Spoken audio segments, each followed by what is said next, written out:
नमस्कार, मी अनिल जाधव. अॅग्रोवनच्या मार्केट कट्टामध्ये आपल्या सगळ्यांचं पुन्हा एकदा स्वागत. सध्या कापूस आणि सोयाबीनचे भाव आपल्या खालच्या पातळीवर कायम आहेत. तसंच हरभऱ्याचे भाव सुद्धा मागच्या काही आठवड्यांपासून कमी झालेले आपल्याला दिसतात. कापूस आणि सोयाबीनची विक्री म्हणजे थोडक्यात पॅनिक सेलिंग शेतकरी करताना आपल्याला दिसतंय. परंतु पुढच्या काही काळांमध्ये दोन्ही कमोडिटीजमध्ये नेमकं काय होऊ शकतं? कापसाचे भाव तर सुधारतील असे अनेक जण अंदाज व्यक्त करतायत. परंतु सध्या तरी कापूस आहेच त्याच पातळीवर आहे. सोयाबीनचं सुद्धा तसंच आहे. हरभऱ्याच्या सुद्धा भावावर दबाव आलेला आहे. मग नेमकं हे का घडतंय? यंदा उत्पादन कमी असून सुद्धा कापूस आणि सोयाबीनचे भाव आतापर्यंत दबावात का आहेत? आणि हरभरा बाजारात मध्ये नेमकं काय घडतंय? आणि भविष्यामध्ये या तीनही महत्त्वाच्या पिकांमध्ये काय राहू शकतं? याचाच आज आपण एक आढावा घेण्याचा प्रयत्न करणार आहोत. आणि या आपल्या सगळ्या प्रश्नांची उत्तरं देण्यासाठी आपल्याला मार्गदर्शन करण्यासाठी आज आपल्यासोबत केडे ॲडवायझरचे अजय केडिया सर आपल्यासोबत आहेत. सर आपका स्वागत है एग्रोन में. नमस्कार। सर पहला क्वेश्चन हमारा यही है, हम शुरू करेंगे सोया से। अभी मतलब जनवरी का जो एंड है उसके तरफ हम लोग जा रहे हैं, फिर भी सोयाबीन मार्केट में हम लोगों को एक प्रेशर दिखाई दे रहा है। फार्मर एक्सपेक्ट कर रहे हैं कि कम से कम 5,000 रुपए का भाव मिले, वो तो अभी दिखाई नहीं दे रहा है। तो अभी सोया के ऊपर प्रेशर किस चीज का है और आने वाले दिनों में हम लोगों को सोया में कुछ सुधार देखने मिल सकता है क्या? देखिए, जैसे हमने अक्टूबर में कहा भी था कि इस बार क्रॉप साइज काफ़ी अच्छा होने वाला है। तो रिसेंटली बीच में मार्केट ज़रूर 4400 के आसपास का एक बेस ले रहा था, लेकिन कहीं न कहीं जो मस्टर्ड की सोइंग थी, उससे पहले हमने एक अच्छी खासी रैली देखी और प्राइसेज़ एक बार तो 5000 के ऊपर भी निकल गया था। बट इस बार जो सोइंग हुई है मस्टर्ड की भी, वो काफ़ी स्ट्रॉन्ग हुई है। मैं इस वक़्त राजस्थान में ही हूँ, तो काफ़ी एरियाज़ मैंने फिजिकल विज़िट भी किए हैं। तो इस बार लगभग जो एरिया है, अगर हम मस्टर्ड की बात करें, वो बढ़कर आ रहा है और सोया का भी हमारा स्टॉक काफ़ी अच्छा है। ग्लोबल मार्केट में भी पिछले साल जैसे चिंता बनी हुई थी, वैसी कोई चिंता मेजरली बनी हुई नहीं है। अगर हम डोमेस्टिक मार्केट की बात करें, तो कहीं न कहीं माना जा रहा है कि 23-24 में लगभग 12 मिलियन टन के आसपास का रहेगा क्रॉप साइज़। जबकि इंटरनेशनल में भी अगर हम बात करके चले, तो इस बार रशिया यूक्रेन का जो कंसर्न है, वो तो अपनी जगह पे, बट यूएसडीए ने जो इस बार रिपोर्ट रखी है, वहाँ पे बताया जा रहा है कि लगभग 390 मिलियन टन के आसपास का इस बार प्रोडक्शन रहेगा ग्लोबली।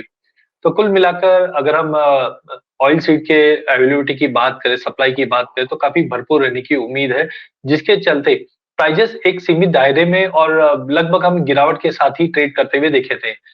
इलेक्शन पीरियड भी है, इंडिया में भी इलेक्शन है और 62 कंट्रीज़ में इलेक्शन है और जनरली हम देखते हैं इलेक्शन जब होता है, तो सभी गवर्नमेंट का एक ही थंब रूल रहता है कि इन्फ्लेशन को कम किया जाए, जिसके ऊपर हमने एफर्ट्स भी काफ़ी लगते हुए देखा। चाइना से भी डिमांड कहीं पे भी मेजर ब्रेकआउट नहीं हो रही। ये मुख्य कारण रहे जिसकी वजह से भाव वापस 5000 के ऊपर जो गए थे, वो डोमेस्टिक मार्केट में फिर से मार्केट में गिरावट आता हुआ दिखाई दिया। टाइमिंग मुझे लगता है कि ये कंसोलिडेशन हम पूरे मार्च मंथ तक देखेंगे, क्योंकि जैसे हम फरवरी के बियॉन्ड जाते हैं, तो मस्टर्ड की भी काफ़ी आपूर्ति मार्केट में रहेगी, ग्लोबल मार्केट में भी सप्लाई अच्छी है।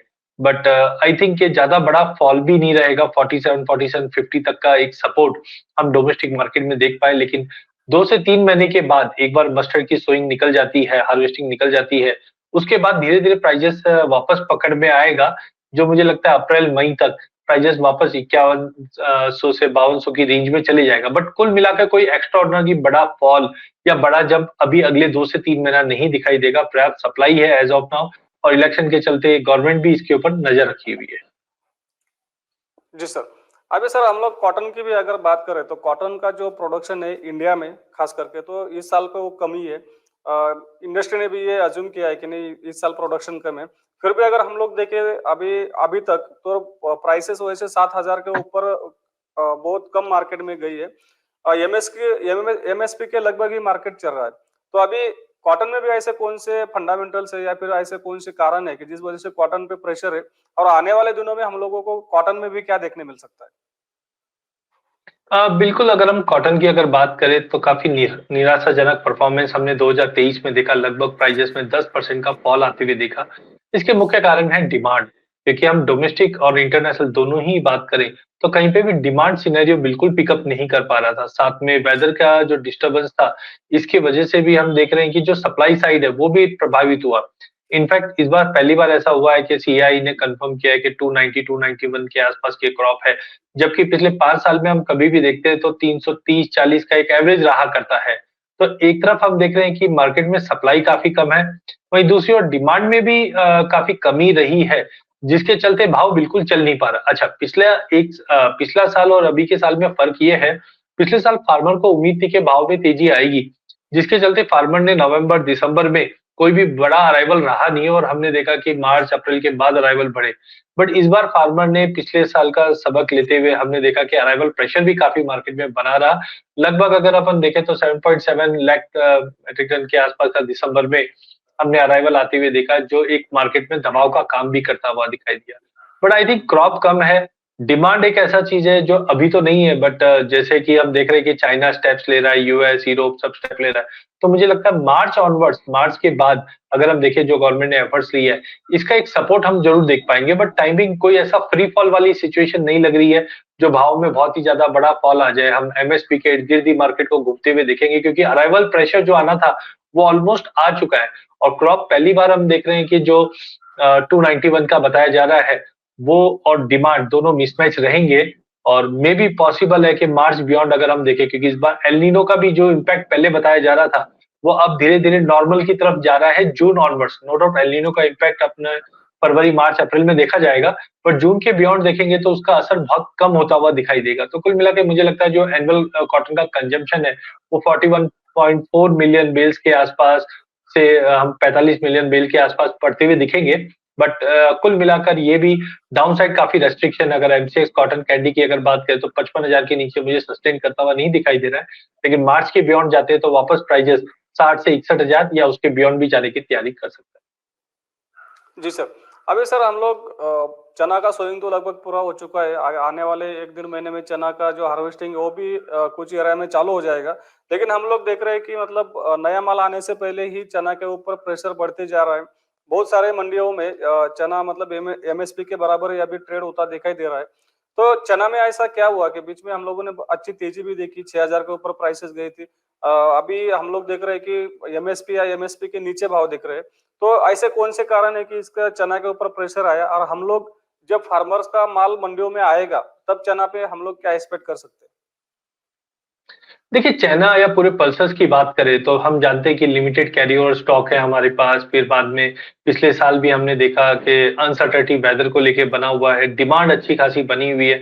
उसके बावजूद अगर प्राइसेस नहीं बढ़ रहे, उसके 2 मेजर कारण हैं। पहला है इलेक्शन पीरियड है, यहाँ पे हम देख रहे हैं कि गवर्नमेंट का इंटरवेंशन कंटिन्यू बना हुआ है। इनफैक्ट हम बार-बार में देख रहे हैं नेफेड और एनसीसीएफ की भी जो एक्टिविटी है प्रोक्योरमेंट को लेकर, वो दिखाई दे रही है। इनफैक्ट हमने देखा कि यूनियन मिनिस्टर से जैसे अमित शाह जी ने भी अर्ज किया था फार्मर को कि पल्सेस कल्टीवेशन पे फोकस रखना चाहिए ताकि हम इंपोर्ट रिडक्शन करें। भारत दाल करके भी उन्होंने फोकस रखा है कि प्राइस को रिंग बाउंड रहे। बट डेफिनेटली जो आपने कहा है बिल्कुल सही है कि इस बार हम एक्रेज में भी लगभग 7% का डिक्लाइन दिख रहे हैं, उसके बावजूद भी प्राइस बढ़ नहीं रहा है। उसका मुख्य कारण यही है कि गवर्नमेंट पूरी तरह से कोशिश कर रही है कि इन्फ्लेशन ना बढ़े और जो पर्याप्त सप्लाई होनी चाहिए वो भी गवर्नमेंट भारत दाल के द्वारा या इंपोर्ट के द्वारा पूरी करते हुए दिखाई दे रही। बट मुझे लगता है कि ये इलेक्शन पीरियड तक मुझे लगता है पल्सेस के अंदर थोड़ा बहुत दबाव कंटिन्यू मेंटेन रहेगा।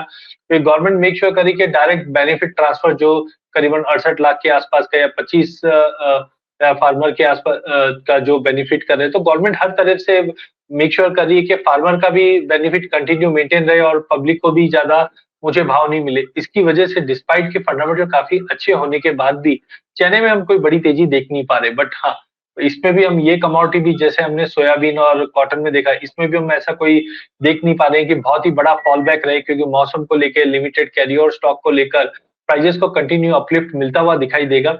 वहीं दूसरी ओर अगर हम देखें गवर्नमेंट एक बार इलेक्शन पीरियड के बाहर हम निकल जाते हैं, तो डेफिनिटली फेस्टिव डिमांड ये साल पूरी मेंटेन रहेगी और लोअर कैरी ओवर स्टॉक की वजह से भाव को सपोर्ट मिलेगा। तो मार्च के बियॉन्ड मुझे लगता है मार्च अप्रैल के बाद 6,000 का भाव आराम से तोड़ के 6200-6300 के लेवल दिखा देगा। बट टाइमिंग मार्केट एक बार दबाव में रह सकता है, लेकिन कोई फ्री फॉल जैसी सिचुएशन नहीं रहेगी इसमें। जी सर। सर अभी आपने जो हमारे मन में क्वेश्चंस थे तीन कमोडिटी के ऊपर तो आपने वो पूरे मतलब जो भी शंका आशंकाएं थी उसका निरसन किया है। अच्छे से समझ भी आया हम लोगों को। सर फार्मर के लिए जो कॉटन फार्मर है अभी बहुत सारे लोग एक्सपेक्ट कर रहे हैं या फिर वेटिंग कर रहे हैं कि नहीं मार्केट में रेट कब बढ़ेंगे और हम लोग कब अपना प्रोडक्शन बेचेंगे। तो सर फार्म जो कपास के फार्मर है या फिर हमारे शेतकरी बांधव आप उनको क्या एक अपील करना चाहेंगे, सलाह देना चाहेंगे कि क्या करना चाहिए आने वाले दिनों में? देखिए, 1 साल जो गया है, इनफैक्ट 1 नहीं, मैं सवा साल की अगर बात करूँ तो जो गया है वो लिटरली फार्मर के लिए अच्छे नहीं रहे हैं, क्योंकि जो भाव हमने डेढ़ 2 साल पहले देखे थे वो वापस दिखाई नहीं दिए। इनफैक्ट इंटरनेशनल में भी आइस कॉटन की बात करें तो अभी भी 80-81 सेंट पे ही चल रहा है। हमने देखा प्राइसेस में गेन ज़रूर आए थे, बट 90 सेंट के ऊपर नहीं जा पा रहा, ना ही 75 सेंट के नीचे जा पा रहा है। तो डिमांड कंसर्न है, क्योंकि हम यूरोप, यूएस, चाइना, यहाँ पे हम देख रहे हैं रिसेशन का जो फ़ियर बना हुआ है, ये कहीं पे भी डिमांड को लाने नहीं दे रहा है। डोमेस्टिक मार्केट में डिस्पाइट के प्रोडक्शन काफ़ी कम है, भाव में उछाल नहीं है। तो पहला चीज़ है, आप एक्सचेंज का यूज़ कीजिए, जहाँ पे हम हेजिंग करके चल सकते हैं। अगर आपके पास माल है तो उसको हेज करके चलिए, बट मुझे लगता है कि जो 55-56 का भाव एमसीएक्स कॉटन कैंडी के हैं, ये काफ़ी बॉटम भाव है। अगर आप जैसे पिछले साल भी हमने होल्ड किया था, बट नहीं मिल पाया, नो डाउट, क्योंकि डिमांड बिल्कुल भी, जैसे रिसेशन है, वो सीवियर होते गया था। बट ये साल इलेक्शन पीरियड होने की वजह से मुझे लगता है कि सेंट्रल बैंक, चाहे यूएस की हो, चाहे यूरोप की हो, चाहे इंडिया की हो, सभी सेंट्रल बैंक कोशिश यही करेगी कि इकोनॉमी को बूस्ट मिले। तो मुझे लगता है कि मार्च के बाद कॉटन को एक सपोर्ट मिलेगा, मौसम का भी काफ़ी विकार रहेगा जो सपोर्ट करेगा, तो थोड़ा-सा एक बार होल्ड करके चलना चाहिए। आई थिंक कि काफ़ी फार्मर्स निराशाजनक भाव को देखते हुए निकले भी ज़रूर हैं, बट मुझे लगता है कि करंट लेवल से कोई ज़्यादा बड़ा फॉल बैक नहीं लग रहा है कि 54,500 55,000 का जो बेस है वो क्रिएटेड रहेगा। तो आई थिंक जो होल्ड कर सकते हैं उनको होल्ड करना चाहिए। मार्च अप्रैल के बाद अगर हम बात करें तो 6000 60,000 का जो लेवल है एमसीएक्स कॉटन कैंडी, वो क्रॉस करता हुआ दिखाई दे सकता है। जी सर। और सर सोया फार्मर के लिए आप क्या कहेंगे? देखिए, अगेन सोया में भी हमने 3 साल पहले जो बड़ी रैली देखी थी, उसके बाद ग्लोबल मार्केट में प्रोडक्शन काफ़ी अच्छा है। नो डाउट रशिया यूक्रेन का कंसर्न अभी भी बना हुआ है जियोपॉलिटिकल टेंशन को लेकर, बट उसी को देखते हुए गवर्नमेंट, अगर आपको ध्यान हो तो पहले ही एक ऑयल मिशन चालू कर रखा था, जिसके चलते हमने सोयाबीन के क्रॉप, मस्टर्ड के क्रॉप काफ़ी अच्छे बनते हुए दिखे हैं। और अभी नो डाउट एल नीनो की वजह से जो पाम ऑयल का जो कंसर्न है, थोड़ा प्रोडक्शन को लेकर ज़रूर है, बट सप्लाई पर्याप्त है। हाँ, तो कच्चे तेल में जो बड़ी तेज़ी आई थी, जिसकी वजह से एथनॉल को लेकर या फिर हम पाम ऑयल में बायोफ्यूल को मिक्सिंग का जो अपडेट था, उसकी वजह से हमने 2 सालों में देखा पाम ऑयल को सपोर्ट था, उसी का एक सपोर्ट पूरे ही ऑयल कॉम्प्लेक्स को मिलता हुआ दिखाई दिया। बट अब कच्चा तेल भी नरम है, इलेक्शन पीरियड है, तो मुझे लगता है बायोफ्यूल में जाएगा ज़रूर, लेकिन डिमांड धीरे-धीरे इम्प्रूव होगी। तो सोयाबीन में मुझे लगता है महीना 2 महीना जो अभी मस्टर्ड का क्रॉप आएगा, उसकी वजह से थोड़ा दबाव बन सकता है। लेकिन अगेन अगर हम अप्रैल ऑनवर्ड्स देखें, एक बार मस्टर्ड के क्रॉप निकल जाता है, एडजस्ट हो जाता है, उसके बाद भाव में कोई ऐसा बड़ा फॉल नहीं है, वापस प्राइसेस में 5200-5300 के ऊपर के भाव दिख जाएँगे। लेकिन अभी महीना डेढ़ महीने की अगर बात करें मार्च 15 तक की, तो मुझे लगता है प्राइसेस साइडवे टू नेगेटिव रह सकता है, जिसमें 47 से 4750 तक का बेस सोयाबीन के भाव में आता हुआ दिखाई देगा। फार्मर से सलाह है कि अभी 100-200 की गिरावट है ज़रूर, बट अगर हम 3-4 महीने की अगर बात करें तो प्राइसेस वापस 5200-5300 के भाव दिखा देंगे। जी सर। सर अभी चना का था मतलब हार्वेस्टिंग आने वाले कुछ महीनों में हो ही जाएगा, 1 डेढ़ महीने में। तो फिलहाल अभी फार्मर्स मतलब क्या एक दिमाग में रख के चले चना के प्रोड्यूसर की क्या करना चाहिए आने वाले दिनों में? देखिए, गवर्नमेंट भी इस पे नज़र रखी हुई है कि भाव ज़्यादा नहीं बढ़े और फार्मर को भी नुकसान नहीं हो, तो बैलेंस अप्रोच निकाल के रखा है। इसके लिए हमने स्टेबिलिटी भाव में ज़रूर आते हुए देखी है। बट कुल मिला के 10 से 15% का जो रिडक्शन हुआ है, ये कहीं न कहीं काफ़ी मायने रखता है। नो डाउट हमने सीआईटी की रिपोर्ट देखी थी, जो क लास्ट क्वार्टर में बताया था कि काफ़ी शादियाँ थी, और इनफैक्ट 22 जनवरी को राम मंदिर के इनॉग्रेशन पे भी हम देख रहे हैं कि लगभग काफ़ी बड़ी तादाद पे शादियाँ भी हो रही है और एक फेस्टिव माहौल भी है, तो डिमांड तो कंटिन्यू बढ़ता हुआ दिखाई दे रहा है। बट मुझे लगता है इलेक्शन तक तो कोई मेजर चेंजेस आता हुआ नहीं दिखाई दे रहा। गवर्नमेंट मेक श्योर करेगी भाव को स्टेबिलिटी रखे। बट मुझे लगता है कि 2-3 महीने का व्यू लेके चलते हैं तो प्राइसेस वापस 6200-6300 के जो लेवल है, वो मार्च अप्रैल के बियॉन्ड दिखाई देगा, क्योंकि शॉर्टेज तो कंफर्म है। बट हाँ, गवर्नमेंट जो एक्शंस ले रखी है, हमने पहले भी देखा 3-4 सालों से गवर्नमेंट स्टॉक लिमिट को लेकर, इंपोर्ट्स को लेकर या स्टॉक अपडेट को लेकर जो सतर्कता बता रही है, उसकी वजह से भाव नहीं बढ़ पा रहे, सेंटीमेंट थोड़े से खराब है। बट क्रॉप को देखते हुए मुझे लगता है अगर कोई होल्ड करके चलता है 2-3 महीने का व्यू लेकर, तो चने में भी एक अच्छा खासा जंप मिल जाएगा। एक्स्ट्राऑर्डिनरी डबल बड़ा हो जाए ऐसा नहीं है, बट नुकसान नहीं हो सकता है। जी सर। अभी सर आपने हम हमारे जो कि किसान भाइयों के क्वेश्चन थे उसका मतलब जो भी मन में शंकाएँ थी बहुत सारा प्रेशर था किसानों के ऊपर, आपने बहुत अच्छे से और आसान भाषा में उनको सब मार्केट का व्ह्यू दिया. आता आपल्यासोबत केडे ॲडवायझरचे संचालक अजय केडिया सर होते. त्यांनी आपल्याला कापूस, सोयाबीन आणि हरभरा की जे आपलं महत्वाची 3 पिकं आहेत. या पिकांमध्ये नेमकं काय होऊ शकतं? पुढच्या किती दिवसांमध्ये आपल्याला दरामध्ये सुधारणा दिसू शकते आणि का दिसू शकते? हे कारणासकट सांगितलं, की म्हणजे आपल्या मनामध्ये आणखीन काही शंका राहू नये यासाठी. आज सरांनी आपल्याला वेळ दिला आणि आपल्या सगळ्या प्रश्नांची उत्तरं दिली. त्याबद्दल मी सरांचे आभार व्यक्त करतो. Thank sir. धन्यवाद.